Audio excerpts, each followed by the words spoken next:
வணக்கம், நான் கண்ணன் பேசுகிறேன். இப்போ நம்ம பார்க்க போகிறது ஈக்விட்டி மார்க்கெட்டில் இண்டெக்ஸை முதல்ல பார்க்க போகிறோம். Index Nifty, bank Nifty, mid cap, small cap இது எப்படி பெர்ஃபார்ம் பண்ணிகிட்ருக்கு அப்படின்றத பார்க்க போகிறோம். நிஃப்டி க்ளோஸ் பண்ணியிருக்கிறது 25,966. ஸோ சார்ட்டில் பார்க்கும்போது நான் இங்கே சொல்கிற எல்லாமே ரெக்கமெண்டேஷன், பைசெல் ரெக்கமெண்டேஷன்லாம் கிடையாது. I am not a SEBI register. நான் சார்ட்டில் வர்றது தான் உங்களோட ஷேர் பண்ணிகிட்ருக்கேன். So weekly lower high form ஆகிருக்கு. வீக்லி லோயர் ஹை அப்படின்னும் போது ஒரு பேரிஷ்னஸ் மோடில் தான் இருக்குது. ஒரு 3 வாரமாகவே நிஃப்டி பேரிஷ் மோடில் தான் இருக்குது. ஸோ பிலோ 25,700 பிரேக் ஆகும் பட்சத்தில் 25,700 25,700 பிரேக் ஆகும் பட்சத்தில் 25,500க்கும் 25,350க்கும் 25,000க்கும் there is a probability. Suppose 26,100க்கு மேலே 26,200க்கு மேலே மார்க்கெட் க்ளோஸ் ஆகும் பட்சம் புல்லிஷ்னஸ் இருக்கும். அந்த அப் trend may continue up to 26,500 வரைக்கும் போகிறதுக்கு there is a huge probability. So market இப்போ சடனாக லாஸ்ட் வீக் கொஞ்சம் நல்லாவே பாட்டம் அவுட்லேருந்து ரொம்ப கீழே போன மார்க்கெட் இமீடியட்டாக மேலே வந்ததுக்கு காரணம் ருப்பி அப்ரிஷியேஷன் கூட வச்சுக்கலாம். ருப்பி அப்ரிஷியேஷன் ரொம்ப நல்லாவே இருந்தது. அந்த ருப்பி அப்ரிஷியேஷன் எப்படி நம்மளுக்கு கிடச்சிது அப்படின்னும் போது RBI reserve bank dollar selling அக்ரெசிவாக பண்ணியிருந்தாங்க. ஸோ டாலரை அவங்க அக்ரெசிவாக செல் பண்ணதால் ருப்பி அப்ரிஷியேட் ஆச்சு. ருப்பி அப்ரிஷியேட் ஆனதால் அதுக்கு பர்பெண்டிகுலராக மார்க்கெட்டும் நமக்கு நல்லாவே ரிவர்சல் கொடுத்து மேலே வந்திருக்கு. ஸோ இதெல்லாம் நம்ம ஒரு நியூஸில் நம்ம படித்து பார்த்து தெரிஞ்சிக்கும் போது மட்டும்தான் ஓவராலாக என்ன நடந்துகிட்ருக்குன்னு தெரிஞ்சு அதுக்கேற்ற மாதிரி நிஃப்டியை நம்ம கெஸ் பண்ண முடியும். எந்த மாதிரி போகுன்ற மாதிரிலாம் கெஸ் பண்ண முடியும். அதனால தான் இந்த இன்ஃபர்மேஷன் கொடுத்தேன். பேங்க் நிஃப்டி பொறுத்த அளவுக்கு க்ளோஸ் ஆகிருக்கிறது 59,069, 59,069 க்ளோஸ் ஆகிருக்கு.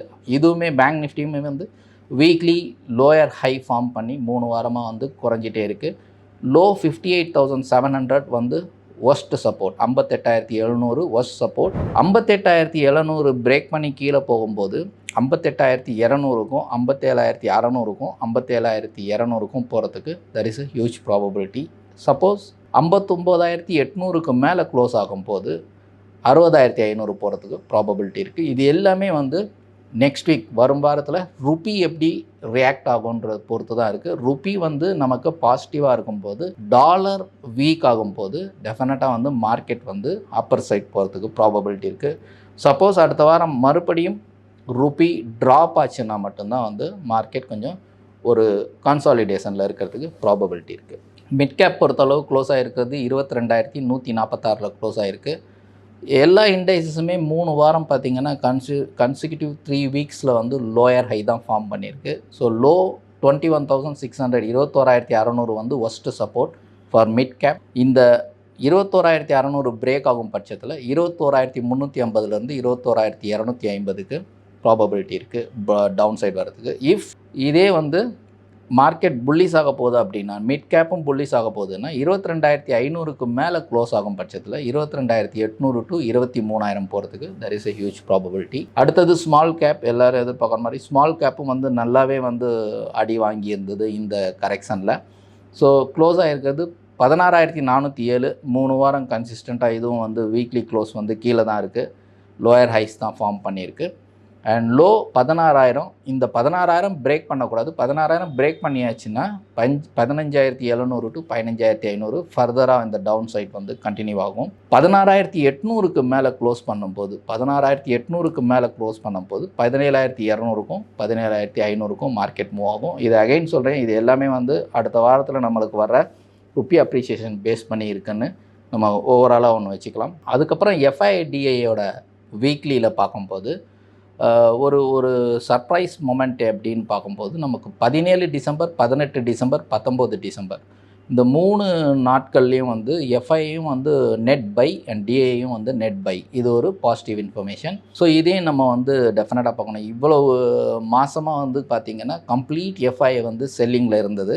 பட் ஓவராலாக நம்ம டில் மந்த் பார்க்கும்போது டெஃபினட்டாக எஃப்ஐ செல்லில் தான் இருக்காங்க. பட் இருந்தாலும் இந்த லாஸ்ட்டு இந்த 17, 18, 19 இந்த 3 நாட்களில் ஒரு எஃப்ஐ 1,171 கோடி 17ஆம் தேதி பை பண்ணியிருக்காங்க. டிஐஐ 768 கோடி பை பண்ணியிருக்காங்க. 18 டிசம்பர் 595 கோடி எஃப்ஐ பை பண்ணியிருக்காங்க. 2,700 கோடி டிஐஐ பை பண்ணியிருக்காங்க. 19 டிசம்பர் 1,830 கோடி எஃப்ஐ பை பண்ணியிருக்காங்க. டிஐஐ வந்து 5722 கோடி பை பண்ணியிருக்காங்க. ஸோ ஓவராலாக மந்த் டில் டேட் இப்போ வரைக்கும் டிசம்பர் டில் டேட் வந்து எஃப்ஐஐ பொறுத்த அளவுக்கு செல்லிங்கில் தான் இருக்காங்க. 19,857 கோடி செல்லிங்கில் இருக்காங்க. டிஐஐ 52,032 கோடி பையிங்கில் இருக்காங்க. 17, 18, 19 மட்டும் அவங்க வந்து எஃப்ஐயும் டிஐ 2 பேரும் பையில் இருக்காங்க. அதனால தான் வந்து அந்த மார்க்கெட் வந்து அந்த லோயர் பாட்டமில் கொஞ்சம் சப்போர்ட் எடுத்த மாதிரி காமிக்குதுன்ற மாதிரி கூட நம்ம அசியூம் பண்ணிக்கலாம். இந்த டேட்டாஸ் எல்லாம் கம்பேர் பண்ணி பார்க்கும்போது, கோரிலேட் பண்ணி பார்க்கும்போது நமக்கு ஒரு ஐடியா கிடைக்கும். செக்டார் ஃபோக்கஸ் பொறுத்தளவுக்கு எஃப்எம்சிஜியை வந்து வாட்ச் பண்ணலாம். எஃப்எம்சிஜி கொஞ்சம் நல்லாவே பாட்டம் அவுட் ஆகிருக்கு.